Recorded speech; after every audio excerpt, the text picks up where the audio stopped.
Bon là, tu me laisses-tu dormir un peu? OK. Mais je pars pas d'ici. Je vais faire une soupe au poulet et aux nouilles. Ça va te faire du bien à ton estomac. Si tu veux aider mon estomac, détache donc ma brassière. J'ai jamais eu envie d'aller en Floride. Mais oui, mais t'aimes ça nager, puis la mer est terrifique. Il y a l'air climatisé partout, puis les pignasses coladas sont tellement bons. Puis à part ça, tu rencontres du nouveau monde, il y a plein de Québécois là-bas, puis ça joue aux cartes en masse. Elle avait mélangé les ingrédients. Il fallait laisser le temps au gâteau de lever. Rose se laissa choir dans sa berceuse, abasourdie. Cela faisait beaucoup d'émotions en même temps dans sa vie d'habitude calme comme une mère étale. Alors ici, François Poisson, chez Boris Saint-Léonard d'Aston. Je suis en présence de Nicole Campeau qui lançait ce soir son premier roman, Jeanne Tousignan ou Le Prince de Miami. Et Le Prince de Miami. Voilà, votre premier roman, mais vous avez écrit quand même déjà pas mal. Oui, j'ai publié beaucoup de nouvelles. D'abord, je suis une journaliste de la presse écrite avant de bifurquer vers la télé. Et j'ai écrit beaucoup de nouvelles littéraires. J'ai publié dans des revues, j'ai écrit des récits biographiques. J'ai fait beaucoup d'écriture. Mais le roman, c'est vraiment une première fois. Et puis là, à travers les années, vous êtes ramassé une gang, puis là, ils sont pas mal tous ici à soir. Il y en a pas mal, effectivement. Je pense que j'ai été très surprise. J'en attendais une soixantaine, puis ça ne doit pas être loin d'une centaine, j'ai l'impression. Ça fait beaucoup plaisir parce que c'est très solitaire, hein, l'écriture. Alors, de voir tout ce monde-là qui vient, qui ne l'ont même pas lu, ils prennent une chance. Venir m'appuyer, puis venir dire, regarde, on est content que tu as écrit ça, c'est formidable. Ils l'ont pas lu, mais ils vous connaissent. Puis là, parmi les gens, c'était pas les moindres nécessairement. Là. Non, pas nécessairement, mais c'est un risque quand tu n'as pas lu. Tu sais, quand tu vas voir une pièce de théâtre, un film, tu es là, tu le vois, puis après ça, tu parles à l'auteur ou au comédien. Mais l'avantage de mon affaire, que quand tu viens au lancement, tu ne l'as pas lu. Mais les gens, s'ils ne l'aiment pas, sont pas obligés de me dire « ça a dû te prendre du temps à écrire ça. As-tu autre chose dans tes tiroirs? » Ils ne sont pas obligés de faire semblant si jamais ils n'aiment pas ça. Alors, c'est quand même un avantage. Là, vous avez signé beaucoup de dédicaces. Avez-vous pu tenir le compte un peu? Pas vraiment, là. J'ai le poignet un petit peu fatigué, là. Non, j'ai pas tenu le compte. J'essayais de personnaliser pour chacun, là. Mais c'est très agréable. Ben, disons que s'il n'y avait pas eu le petit moment là, public de prise de parole, la ligne était continue. Là, je veux dire, ça n'arrêtait jamais. Je sais. C'est pour ça qu'il faudrait prendre une petite pause, je pense. Là. Ça m'a reposé le poignet. Et puis après ça, on a continué. Ça a bien été. L'origine du projet? Écoute, notre famille a un condo en Floride. J'étais seule dans l'avion au-dessus de Fort Lauderdale.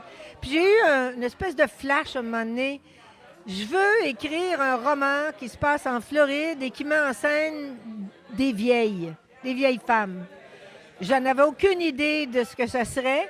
Je suis partie avec cette idée-là et à force de travailler, développer mes personnages et tout, j'ai fini par arrêter mon choix sur deux femmes qui sont inspirées des deux femmes de ma vie, ma mère et une de mes tantes qui était une femme absolument incroyable et excessive.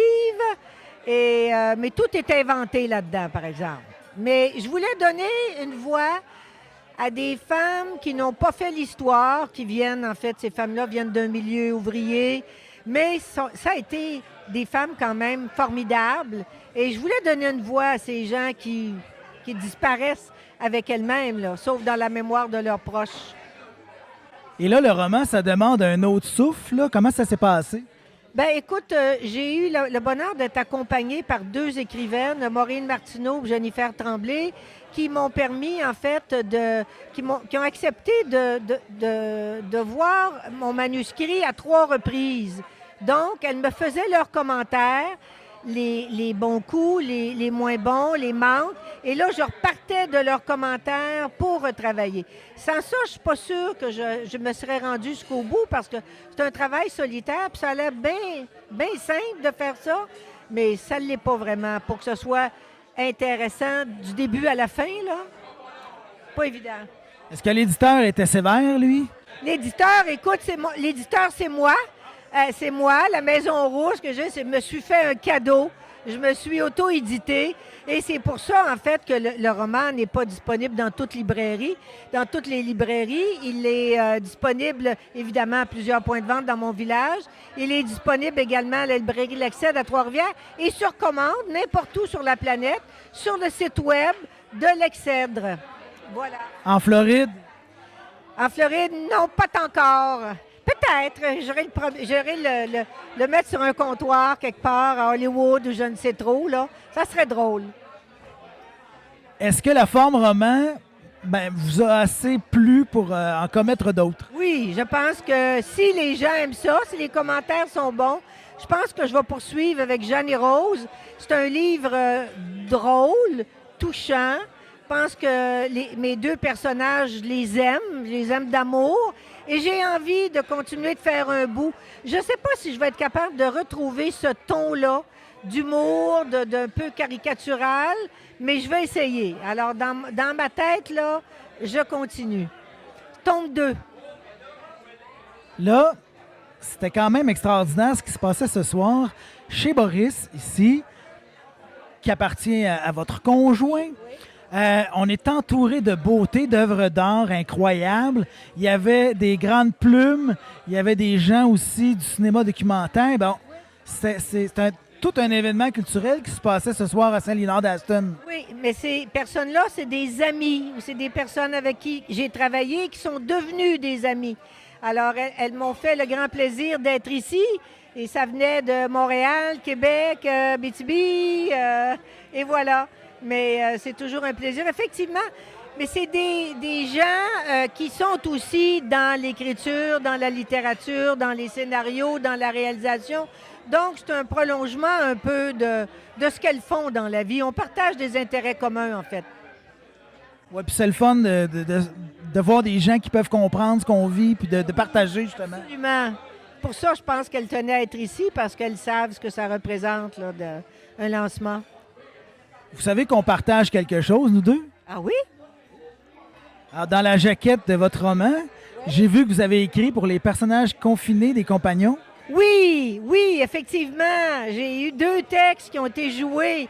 Et vous faites partie des comédiens, des compagnons, du théâtre des Nouveaux Compagnons, non? Moi, j'ai déjà été président des Nouveaux Compagnons pendant 6 ans, quand je les ai amenés sur la voie de la création. Donc, pendant 6 ans, on a fait de la création, dont de mes textes. Mais j'ai écrit, moi aussi, pour la saison 2 des personnages confinés. Voyons donc. Est-ce que tu te souviens du titre? Oh boy, c'est dans la saison 2. Wow, dans la saison 2, d'accord. Ah, ben écoute, on a des atomes crochus. Bravo! Ça me fait plaisir d'apprendre ça. Le comédien, c'est Adamo Yonatan. Ça parle de mémoire parce que, bon, mon père est atteint de la maladie d'Alzheimer. Puis là, bon, j'ai fait une mise en situation entre mon métier de comédien, ce que vit mon père, tout ça. Puis j'ai comme mélangé ça, puis ça a donné... Superbe. Ah, ben je vais aller voir ça. Sur le web, tout le monde peut aller voir ça, hein? Théâtre des Nouveaux Compagnons, personnages confinés. Bravo. Puis moi, je vais aller lire votre roman. Là, il y avait un témoignage comme quoi il y a une personne qui disait qu'elle avait passé une nuit blanche, une personne d'un certain âge d'ailleurs, pour le lire. Une grande amie, 92 ans, France Gagnon-Pratt, une mécène d'ailleurs de notre bibliothèque qui nous donne de l'argent chaque année, qui nous envoie des livres. Et c'est Denis, sans me le dire, mon compagnon, qui a envoyé un livre et a dit qu'elle a passé la nuit à le lire. Elle a 92 ans et c'est une femme extraordinaire. Elle-même serait un magnifique personnage de roman. Bon, ben, on a un filon. Voilà. Merci beaucoup. Merci, Nicole Campeau, puis une longue vie à ce livre. Merci beaucoup. C'est un plaisir. Hey, bonsoir tout le monde. Qui l'eût cru chez Boris au complexe La Couturière, là, en 2014, avec Tigui Delfond qui était ça en arrière. où ce qu'on avait fait un brainstorming dans les catacombes de chez Boris. Le monde était découragé. Ils ont dit, tu vas démolir ça, ça n'a pas de bon sens, c'est des ruines potentielles. Ça l'était, mais des ruines, c'est quand même intéressant. Ça peut être intéressant. On s'en va tous vers là, de toute façon. Écoutez, bien excité, on a beaucoup de choses à vous dire. Ça sera pas long. Ça sera pas long. Couturière, hey, couturière, vous êtes dans la salle de couturière. Pourquoi? Parce que c'est une ancienne shop de couture qui s'appelait la Narshot dans le temps. Et si vous regardez au plafond, il y a les anciennes prises de courant où est-ce que les machines à coudre et les fers à repasser étaient branchées. Puis vous voyez qu'il y a une lumière à chaque prise de courant. J'ai voulu symboliser un peu l'âme et la personnalité de chaque couturière qui travaillait ici. Fait que devant chaque lumière, il y a un amalgame de fils mélangés qui représente une couturière qui ont vécu ici. Les couturières, comme de raison ici, partaient avec des bouts de tissu et des bouts de fil, puis ils confectionnaient toutes sortes d'œuvres d'art qui habillaient le Canada. Et dans la salle présentement, toutes les œuvres qu'il y a ici, c'est toutes des œuvres de femmes. On a Marie-Josée Roy, qui fait les tableaux ici, avec les sculptures sur la table, l'aile qu'il y a là, puis la sculpture qui est sur la table. Ici, à votre gauche, c'est Daniel Julien de Grand-Mère, qui a l'usine La Factory. Il y a les deux œuvres en arrière là-bas. Les deux grandes œuvres qu'il y a au milieu, c'est Melissa Montagne de Montréal, qui est venue faire 2 résidences ici. Et à gauche et en arrière complètement, c'est Monique Duguay qui est en arrière là-bas. Et à droite, tous les tableaux qu'il y a là, c'est Nathalie Provencher. Fait que c'est toutes des œuvres de femmes qui ont exposé ici. Je voulais vous expliquer parce que Nicole, ça fait plusieurs années qu'elle travaille sur son livre. Le processus de création a été très long.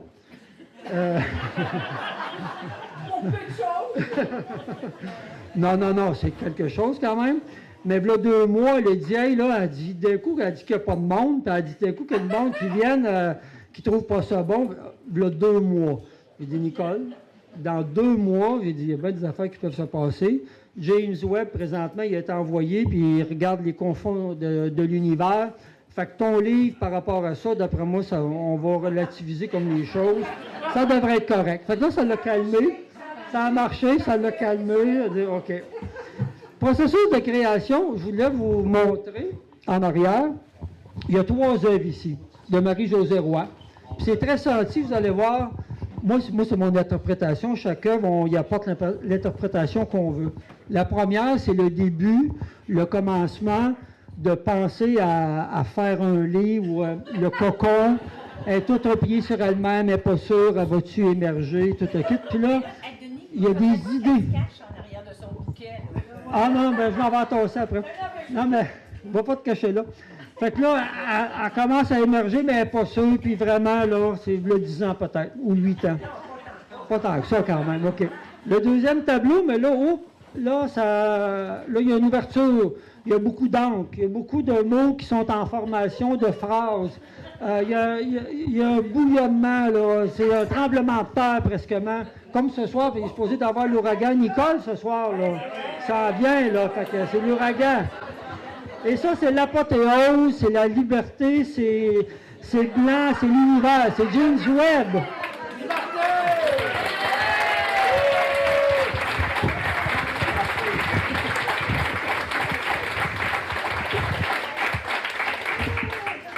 Hey, ça va bien, ça va bien.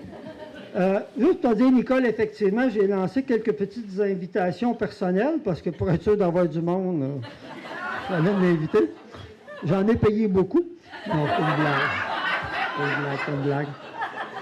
Non, mais pour te dire, j'ai invité, je vais dire ceux que j'ai invités que toi, tu n'as pas invité. Là. J'ai invité Louis Plamondon, notre député du Bloc québécois, Donald Martel. J'ai invité Guylaine Tremblay. J'ai envoyé un courriel. Roch Dupuis, je l'ai invité. Il a dit qu'il était un tourneur. Ah. J'ai invité Dominique Demers, Glen Nation, qui a été propriétaire ici de la Narshot Nation, Françoise David, Marie Boulanger, qui a envoyé un courriel, Nicole Obansawin, Sylvie Bernard, Jeannette Bertrand. que j'ai envoyé un livre, et France Gagnon-Pratt, que j'ai envoyé un livre. Et là-dessus, j'ai eu des réponses quand même. Ça va être long, ça. Non, pas grave, on a juste ça à faire. On va commencer par notre député fédéral, habituellement, Louis Plamondon. Il assiste mais absolument à tout. Des funérailles, des noces, festival du blé d'Inde, du cochon, de la vache, de la poule, du poteau de téléphone. Il est partout, partout, partout, partout. Puis là, ce soir, vous allez voir, il n'est pas là. Mais il y a une bonne raison, il y a une bonne raison. Merci pour ton aimable invitation. Malheureusement, le 11 novembre coïncide avec le Conseil général du Bloc québécois à Granby. Ça arrive une fois par année, il fallait que ça tombe sur ton lancement. Pourrais-tu me faire parvenir un exemplaire avec une facture que je te retournerai avec un chèque? Comme de raison, c'est toutes nous autres qui vont payer ça avec nos taxes. Après ça, mais Mme Bertrand, j'ai envoyé une lettre personnalisée. Écrit à la main, avec pas trop de fautes, j'espère. Je vais te lire la lettre quand même. C'est pas sérieux, là. Oui, oui. Oui. C'est très sérieux. Bonjour, Mme Bertrand. Ça commence bien. Ma blonde lance son premier livre à 12 ans. Ça, c'est l'âge.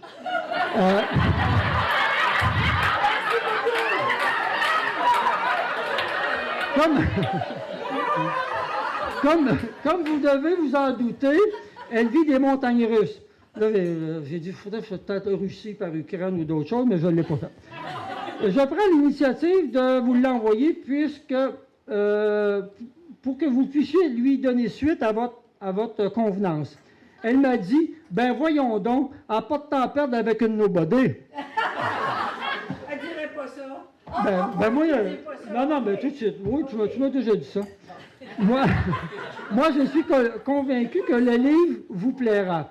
Si jamais le lancement vous intéresse, je suis à votre disposition pour tout. Écoute, on était chercher Ariane à Montréal, là, fait qu'on est capable. Merci de votre attention. J'ai pas eu de réponse. Mais pas encore. Pas encore. Attends un petit peu. Après ça, Mme France Gagnon-Pratt, j'ai envoyé le livre la semaine passée. Elle l'a reçu vendredi soir. Elle me répond, mais en fin de compte, c'est pour toi. Eh bien, Nicole, grâce à toi, j'ai passé une nuit blanche. Hier soir, je croyais bénéficier d'un sommeil serein lorsque j'ai reçu un courriel spécial de Denis. Un paquet mystère, c'était ton livre. Adieu le dodo. J'ai parcouru ton roman, page après page, jusqu'à l'aube. Au matin, je suis resté captivé par le plaisir de te lire.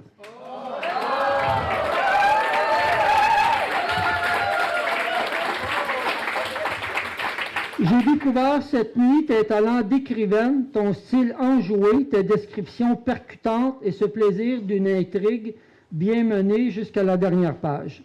J'ai découvert cette nuit ta protagoniste que tu décris en quelques phrases senties.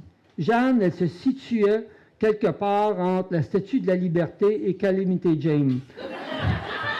Porte-parole d'une vie libre, frondeuse et hors la loi sur les bords, à une époque où le sort des femmes se déclinait entre les quatre murs de la maison. J'ai découvert des personnages plus vrais que nature, je les ai suivis avec bonheur tout au long de ton récit. Merci pour cette belle nuit dédiée à ton héroïne, Jeanne Tousignan. Ce fut une nuit marquante. Et merci pour ce roman qui, je l'espère, suivra d'autres tout aussi intéressants. Je te souhaite tout le succès que tu mérites si bien, France. Voilà, c'est nous qui avons inventé ça. France Gagnon-Pratt, c'est une femme qui a 92 ans, qui est une femme extraordinaire, qui est un modèle, Lucie la connaît, plusieurs d'entre vous la connaissez. Une femme extraordinaire qui est un modèle de femme qui vieillit, qu'on voudrait tous. La passion est encore là, tout est encore là, mais le corps a de la misère. Vous allez l'achever. Oui, c'est ça. Non, elle est en pleine forme. Et juste pour souligner la part des femmes dans la société, vu qu'on est sur le thème des femmes, il y a quand même ici des femmes ce soir très importantes dans la vie québécoise. Je commencerai par Ariane Aymon, Françoise Guenette, qui ont quand même parti la vie en rose dans le temps. C'est quelque chose.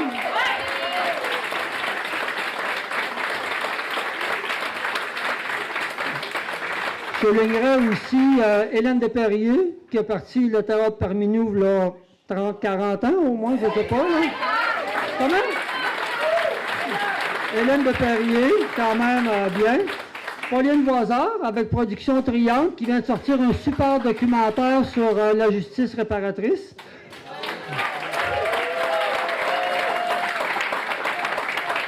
Et toutes les autres femmes qui sont ici, vous êtes toutes extraordinaires. Bon, c'est merveilleux. Toutes les femmes qui sont ici sont extraordinaires. Moi, j'y crois profondément, de plus en plus d'ailleurs. Puis les personnages, vous allez voir que c'est des femmes qui ne feront jamais l'histoire, mais elles sont extraordinaires. Surtout Jeanne, évidemment. Alors, moi, je Bon. pense personnellement. C'est pas fini, Nicole. Ben là, Mais c'est ça. Là, on est rendu à la lecture d'extraits de... Ben non, mais moi, je suis posée de parler. Oui, tu vas parler après. Après, on a le temps. On a juste ça à faire, Nicole. Ça, ce sera pas long, ce sera pas long. Bon, va t'asseoir. c'est qui mène? Oui, c'est ça. Écoutez, là, il va y avoir 3 lectures, 3 passages, 3 extraits. Court, une petite page. Le premier, écoutez bien, c'est quelqu'un qui... est-ce qu'il y en a qui ont vu le film Continental? Oui.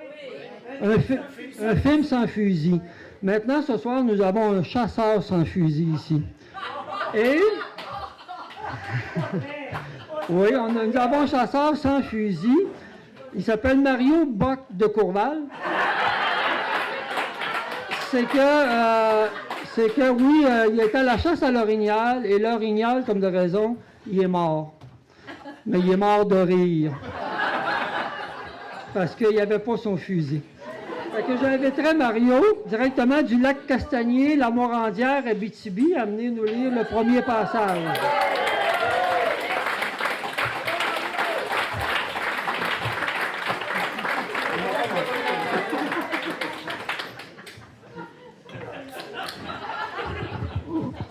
Ton ami est prêt? Alors, bonsoir tout le monde. Bienvenue à cette lancée du livre de Nicole. Heureux de voir tout le monde ici. Nicole, j'aimerais prendre un instant si tu voulais me donner quelques minutes. Hein? J'aimerais faire un retour dans le temps et un petit voyage. On va pas loin, on va aller en 2014. Monsieur Guévin, je viens de passer au cash, viens à côté de moi 2 secondes. Il y a un prix à payer pour tout. Nicole, on reste pas loin. On a vu d'autres. Alors, les lunettes. J'ai toujours eu du talent pour l'écrire. Ça n'a jamais abouti à rien. Bon, alors... en Abitibi quand même. En Abitibi quand même. Comme l'Abitibi le disait si bien, et comme le dirait notre poète et chansonnier qu'on connaît très bien, il y a une belle crowd ici d'asseoir. Quand je regarde l'Assemblée générale ici qu'on a, là, on s'aperçoit qu'il y a du talent au pied carré pour en connaître plusieurs d'entre vous. Et comme on dit si bien, le gris nous trahit. Pour ceux à qui il en reste. Alors, on va faire un petit voyage à partir de 2014, d'aujourd'hui à 2014. Après un souper faste chez Nicole et Denis, Denis me dit comme ça, « Viens prendre une marche avec moi, j'ai quelque chose à te montrer. » All right. Alors, on enligne la principale, on tourne. Je me suis retrouvé ici en plein mois de juillet, un beau samedi, sur le toit du building ici, du Barros, du Boris, et Denis de me dire d'un ton convaincu et certain, « Je l'ai acheté! » Alors, plusieurs questions passent à l'esprit. Sans le voir. On l'a pas vu. Mais on avait marché à l'intérieur. Ça a pris comme 15-20 minutes avant de se rendre sur le toit pour tout tasser qu'est-ce qu'il y avait, pour les gens qui ne sont pas familiers ici. Alors, une fois sur le toit, des milliers de questions m'apparaissent en un instant. Et la question qui tue, je demande à Denis, « Qu'est-ce que tu vas faire avec ça? »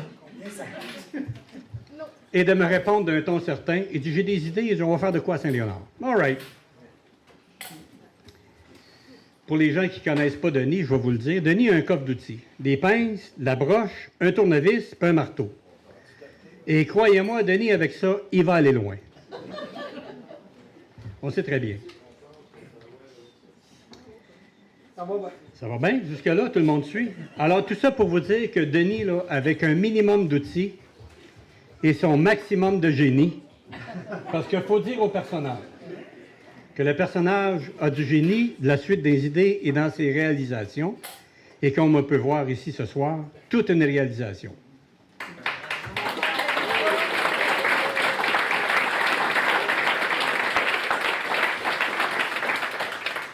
Madame Campo, venez me voir un peu. Ah non, c'est pas fini, là. Viens, ça. Viens te coller un peu.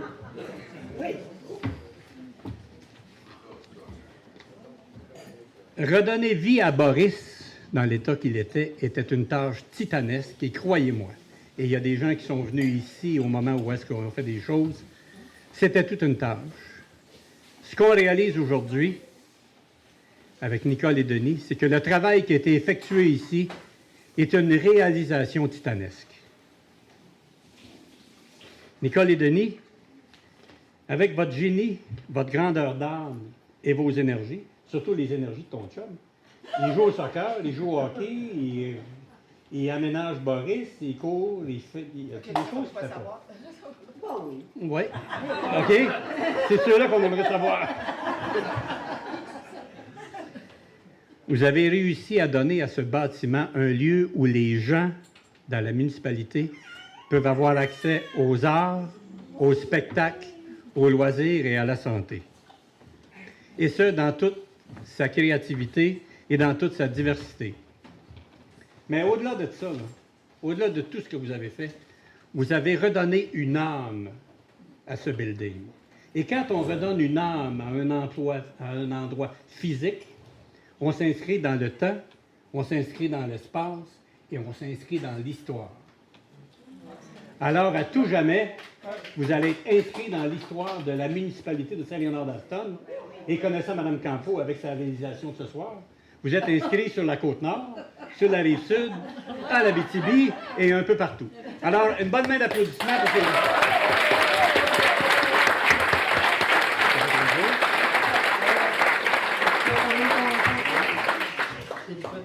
Je suis prêt à les montrer.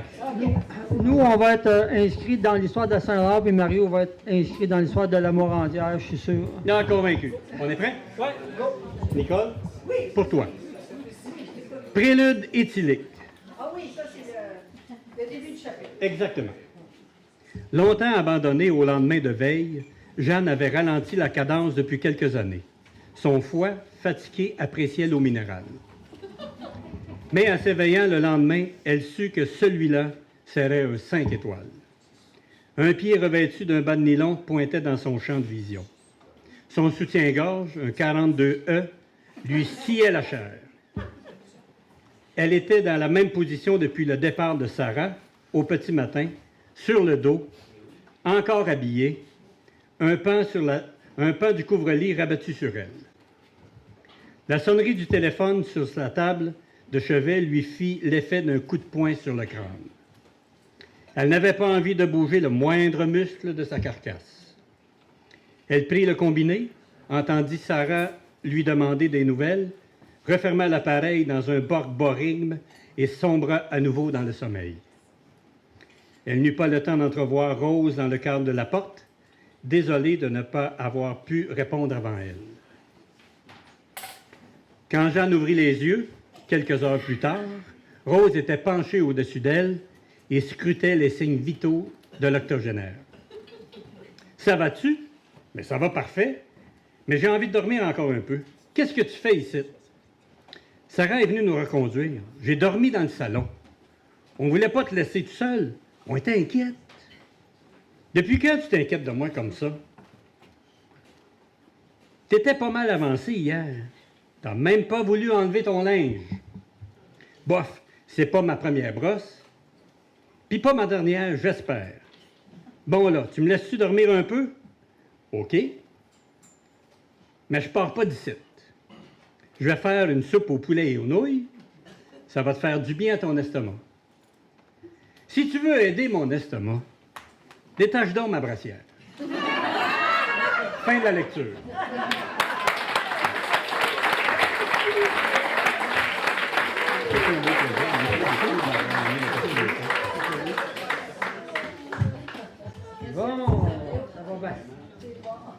Ça s'en vient, Nicole, ça s'en vient. Maintenant, on va demander à une fille des hauts plateaux de la Matapédia qui vit à Québec, qui a accompagné dans sa tournée Gilles Vigneault, une femme toute en douceur, Françoise Guenette, s'il vous plaît, à venir.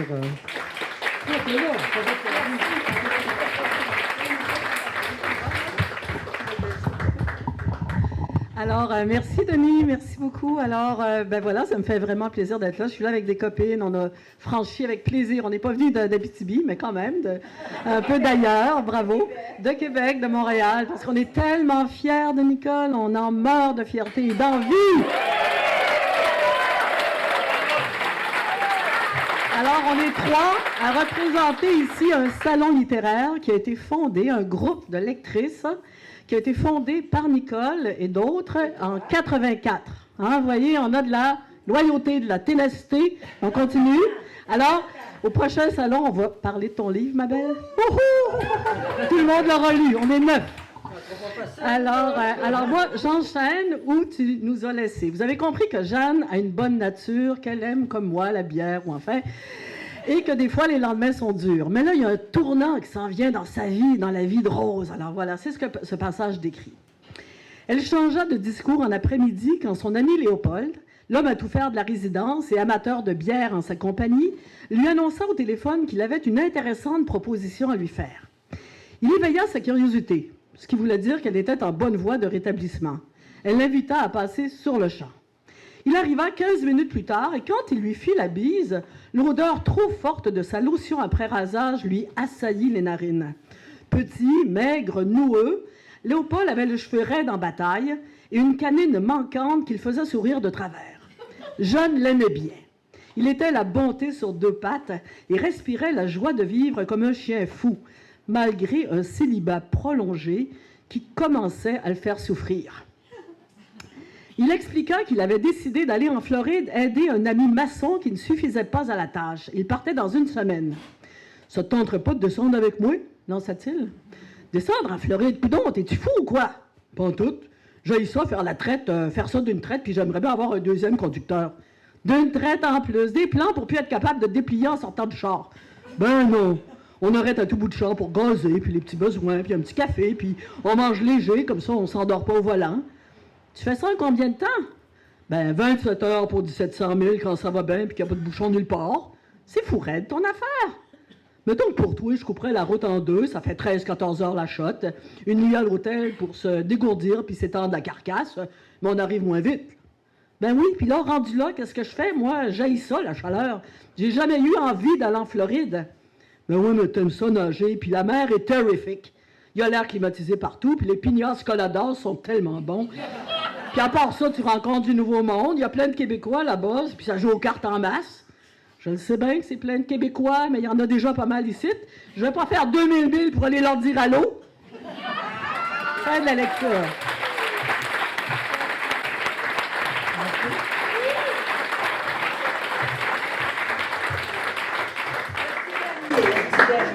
Oh, oui, non, ben, le petit dernier, t'en minutes, c'est quelque chose quand même. La dernière, c'est une fille que, quand elle voit une banquise dans la mer, elle saute sur la banquise parce qu'elle aime nager dans le froid. Elle est aussi excitée qu'un bébé au sein maternel. C'est une fille qui est envoûtante, Maureen Martineau.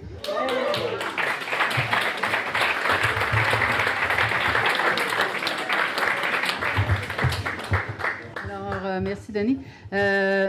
Nicole, je suis vraiment contente que tu me demandes de lire un extrait. Je veux vous dire un scoop, j'en ai pas parlé. Elle a écrit ça, c'est merveilleux.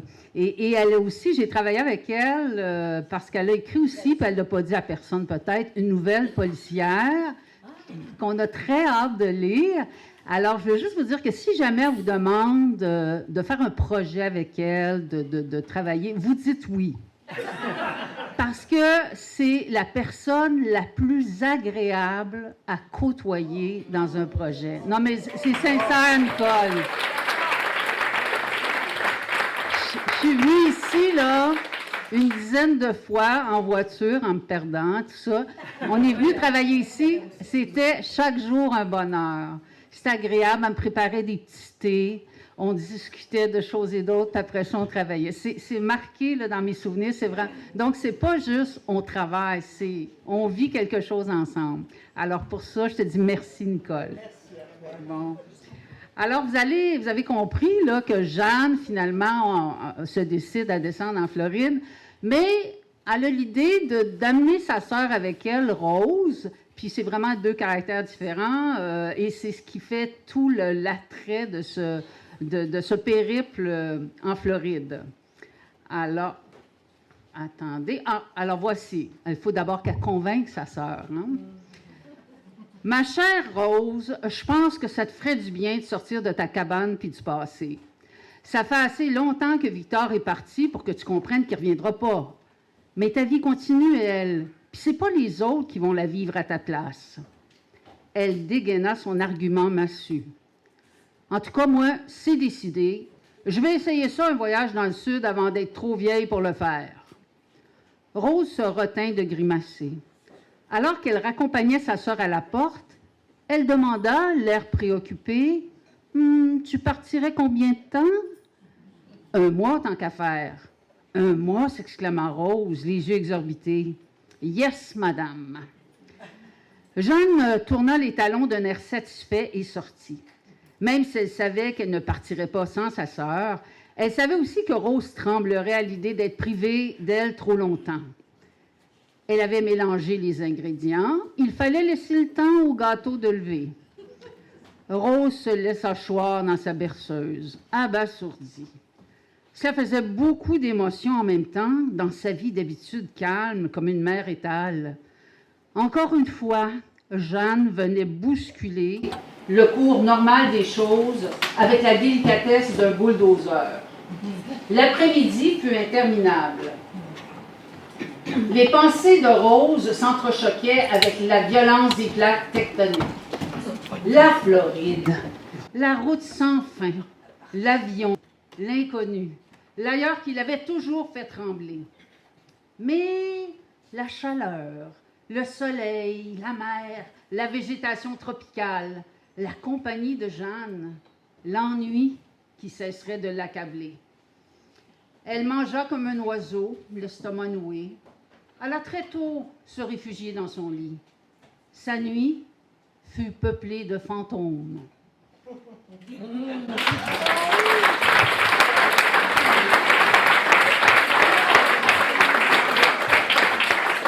Bon, ça achève, là. Hey, juste en passant, tantôt, il y en a peut-être qui n'ont pas eu l'information, mais tantôt, après 7 heures, ceux qui veulent rester, on commande de la pizza puis des frites. Fait que ceux, il y en a qui veulent, ben, rient pas. Ça fait du monde quand même. Non, c'est ça. Fait que vous avez commandé à Guy au comptoir parce qu'on va commander dans 15-20 minutes à peu près. C'est bon? Fait que Nicole, ben voilà, merci beaucoup à tous ceux qui ont participé. Maintenant, je laisse la parole à Nicole qui va dire le mot de la fin. Pas trop long, hein?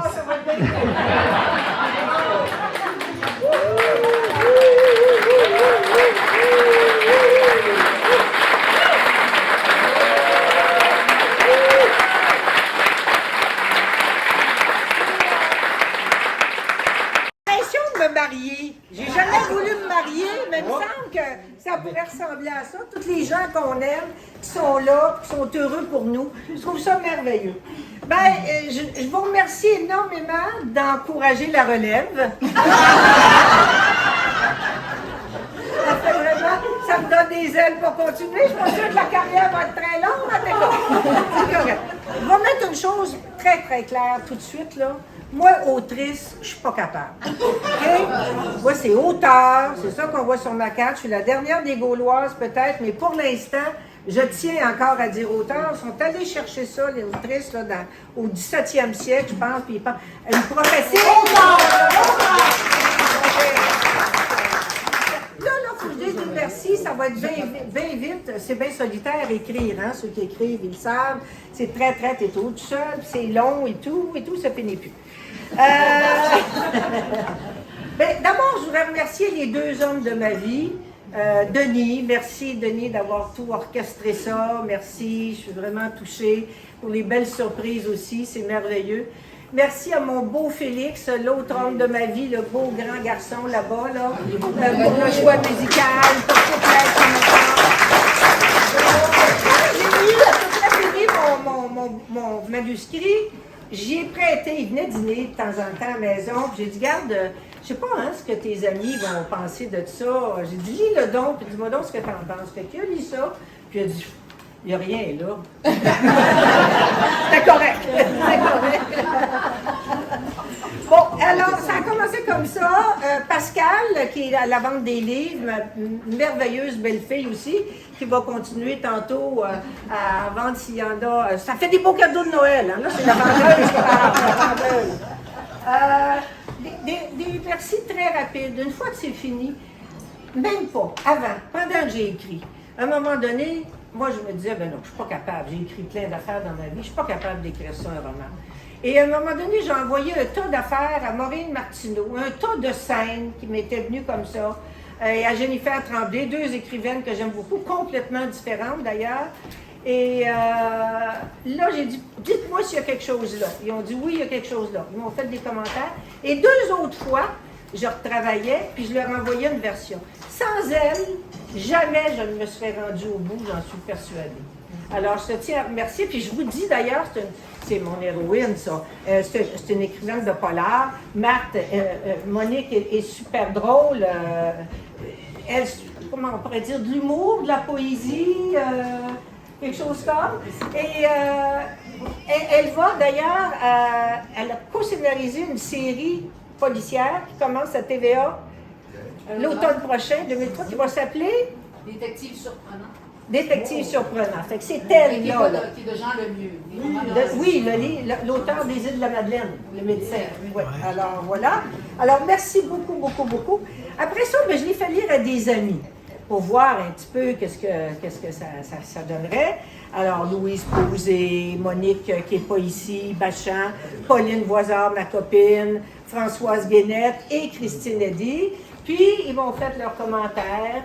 Et j'ai décidé que ça serait ça et qu'on part avec ça. Mais là, après ça, une fois que tu dis, bon, là, je me lance, là, ça prend du monde autour de toi. Puis là, tu n'es plus solitaire. Et encore, c'est toute une histoire de femmes, comme vous allez le voir, là, comme les artistes qui sont ici. Là, je suis allée voir Marie-Josée Roy, qui n'est pas ici, malheureusement, qui est, pas Marie-Josée Roy, Marie-Josée Courchaine. Je me trompe toujours avec l'autre Marie-Josée. J'ai dit, Marie-Josée, j'aimerais ça que tu fasses la correction de mon... Parce que, hein, on ne voit plus notre roman. Il y a plein d'affaires. Ben, j'ai jamais fait ça, moi, roman. Ben, j'ai dit, ça te tente-tu? Ah, ben, ça me tente. J'ai dit, c'est un beau défi. Et on a eu bien du fun ensemble. Après ça, je suis allée voir sa sœur, Dominique Courchaine, Caligo, qui est pour moi la meilleure graphiste en...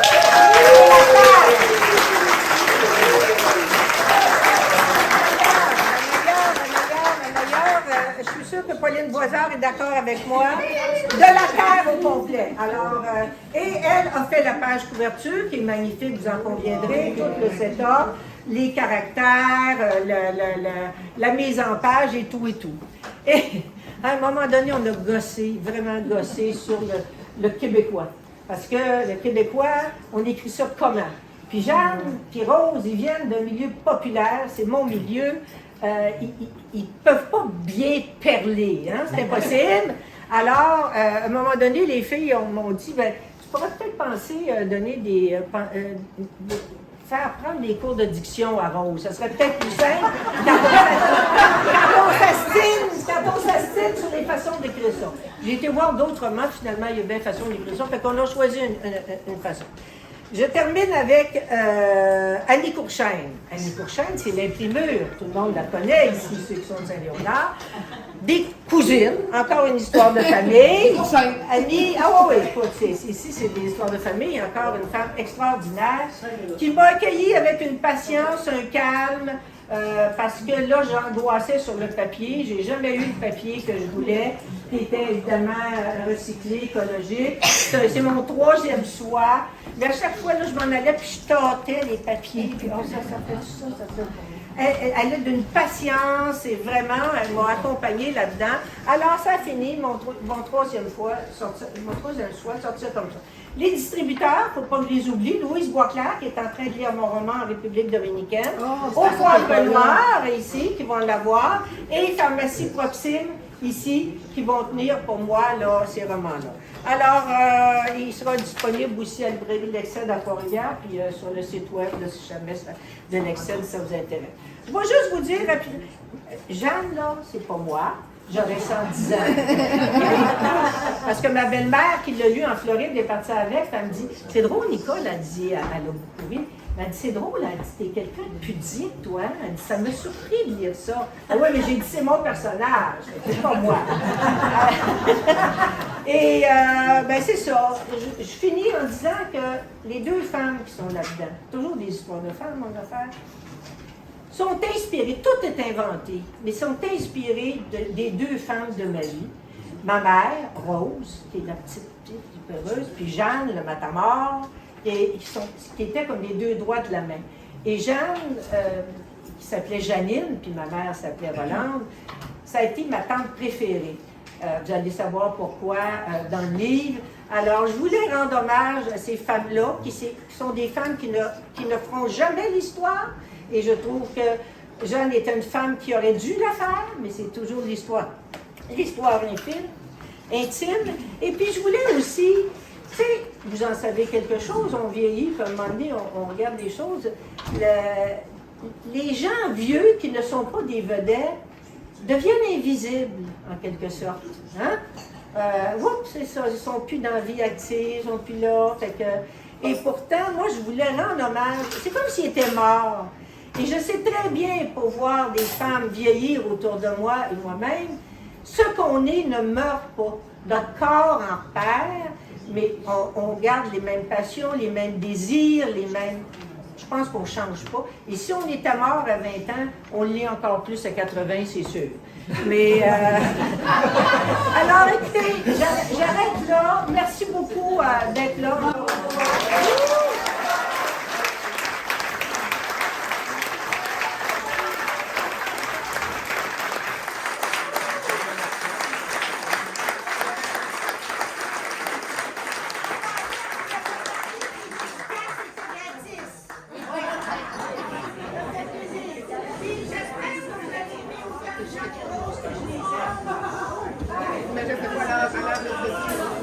C'était François Poisson pour Télécœur à Saint-Léonard-d'Aston.